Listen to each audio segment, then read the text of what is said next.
Hello दोस्तों, welcome to my channel primary to middle classes. आज के इस वीडियो में हम जो अपनी आंखों से आसमान में चमकती हुई चीजों को देखते हैं, उन्हीं सभी चीजों के बारे में पढ़ेंगे। जैसे में चंद्रमा, पृथ्वी, पृथ्वी नहीं दिखता है, सूरज, ठीक, चंद्रमा, तारा इत्यादि ये सभी चमकीली वस्तुओं चीजों के बारे में आज हम इस क्लास में पढ़ने वाले हैं। ठीक है, तो ये बहुत ही इंटरेस्टिंग विषय है, इंटरेस्टिंग क्लास होगा, क्योंकि ये सभी चीजों को, सभी चमकीली वस्तुओं को हम अपनी आंखों से देखते हैं और उन सभी चीजों के बारे में जानने में हमें बहुत ही खुशी मिलेगी, अच्छा लगेगा। ठीक है, तो चलिए वीडियो को शुरू करते हैं। इस क्लास में हमारा सौर मंडल में पढ़ेंगे खगोलीय पिंड के बारे में, तारा मंडल, तारा, ग्रह, उपग्रह, सौर मंडल, सूरज, सौर मंडल के ग्रह, पृथ्वी, चंद्रमा, क्षुद्र ग्रह, ये उल्का पिंड और आकाशगंगा, इन सभी का नाम आपने जरूर सुना होगा। ठीक है, तो इन्हीं सभी को आज हम इस क्लास में कवर करने वाले हैं। तो सबसे पहले जानते हैं कि खगोलीय पिंड क्या है। ठीक है, यदि आपसे कोई पूछ दिया कि खगोलीय पिंड क्या है, तो देखिए, आसमान में जब हम रात को देखते हैं या दिन में भी देखते हैं, तो कुछ ना कुछ हमें आसमान में दिखाई देती है। ठीक है, जब रात को हम देखते हैं तो तारा दिखाई देते हैं, जो कि देखने में बहुत ही सुंदर लगता है। तारा हो गया, चंद्रमा हो गया, ठीक है, उसके बाद सूरज हो गया। तो आसमान में जितने भी चमकती हुई चीज नजर आती हैं, वे सभी खगोलीय पिंड कहलाती हैं। ठीक है, क्या कहलाती है? खगोलीय पिंड कहलाती है। तो वही हमने यहाँ पर लिखा है, खगोलीय पिंड, कि रात के समय में आसमान में चमकने वाली सभी वस्तुएं, सभी पिंड खगोलीय पिंड कहलाती हैं। जैसे में क्या क्या हो जाएगा, अभी आप लोगों को हम बताए ही थे।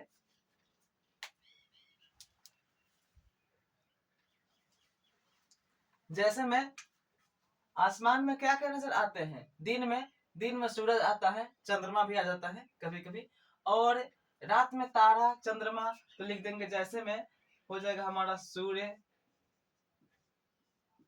तारा और चांद,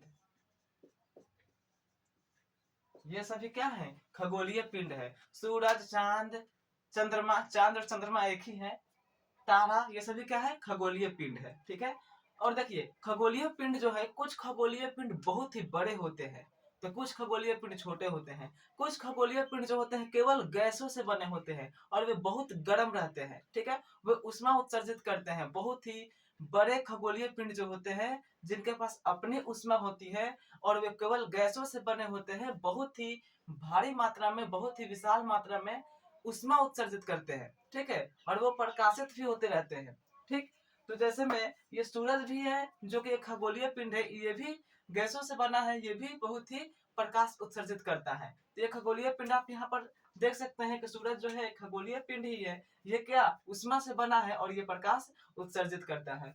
अब देखिए, कुछ खगोलीय के पिंड के पास अपना प्रकाश नहीं होता है, वे दूसरों के प्रकाश से प्रकाशित होते हैं और वो हमें आसमान में दिखाई देते हैं। जैसे में चंद्रमा हो गया, चंद्रमा के पास अपना प्रकाश नहीं है, वो सूरज के प्रकाश से प्रकाशित होता है और वो हमें दिखाई देता है। तो क्या हो गया, चांद जो है ये भी एक खगोलीय पिंड है, लेकिन इसके पास अपना कोई भी मतलब इसके पास अपना प्रकाश नहीं है। ठीक है, अब देखिए, तारा है, तो सूरज भी एक तारा ही है। सूरज क्या है? एक तारा ही है।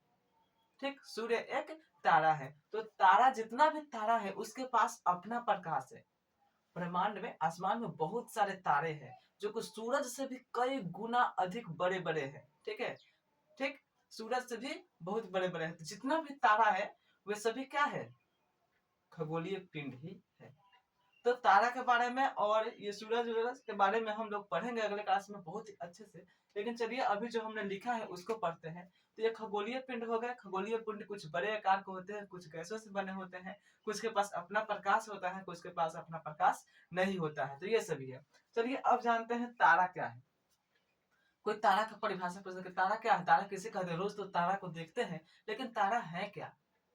तो हम आसानी से बोलेंगे, रात में जो चमकती हुई नजर आती है बहुत सारी संख्या में, ठीक है, तो उसे हम कह सकते हैं कि तारा है। लेकिन इसको इस तरह से कहेंगे कि ऐसे खगोलीय पिंड, क्योंकि तारा एक खगोलीय पिंड है, तो ऐसे खगोलीय पिंड जिनके पास अपनी उष्मा और प्रकाश होती है, उसे तारा कहते हैं, जो कि हम आसमान में डेली देखते हैं रात के समय, ठीक है। तो ये तारा हो गया। तारा जो है सूरज से भी कई गुना अधिक बड़े बड़े हैं, सूरज भी एक तारा ही है, ठीक है। अब जानते हैं तारामंडल क्या है। तो देखिए तारामंडल यानी तारों के समूह को तारामंडल कहते हैं। तारों के समूह को क्या कहते हैं? तारामंडल, ठीक है। तारों के समूह को क्या कहते हैं? तारामंडल कहते हैं। ये जो तारामंडल होते हैं ये एक निश्चित पैटर्न में होते हैं। जैसे कोई कोई पैटर्न बनाएगा, ठीक है। जैसे कोई तारामंडल इस तरह से होगा, देखिए ये एक पैटर्न बनाया है इस तरह से, ठीक है। तो कोई इस तरह से होगा, बिल्कुल सीधी इस तरह से आ जाएगा। तो ये तारामंडल में जो तारे होते हैं वो एक पैटर्न में निश्चित व्यवस्था क्रम में सजे रहते हैं, ठीक है। जैसे में आप लोगों ने नाम सुना होगा सप्तऋषि तारामंडल। क्या सुना होगा? सप्तऋषि, सप्तऋषि। ये 7 तारों का समूह है सप्तऋषि तारामंडल, ठीक है। तो ये हुआ तारामंडल, ये तारा और ये खगोलीय पिंड, ठीक है। तो इस क्लास में इतना ही, और बाकी अन्य क्लास में ये सभी चीजों के बारे में पढ़ेंगे। अभी हमने खगोलीय पिंड के बारे में और तारामंडल के बारे में और तारा के बारे में अच्छे से पढ़ लिया है। आगे के क्लास में हम पढ़ेंगे ग्रह, उपग्रह और सौर मंडल के बारे में, ठीक है। तो उम्मीद करता हूँ कि आपको ये वीडियो अच्छी लगी होगी। यदि वीडियो अच्छी लगी हो तो चैनल को सब्सक्राइब करो और वीडियो को लाइक कमेंट शेयर जरूर करें। तो मिलते हैं अगले वीडियो में, तब तक के लिए bye. Thanks for watching this video.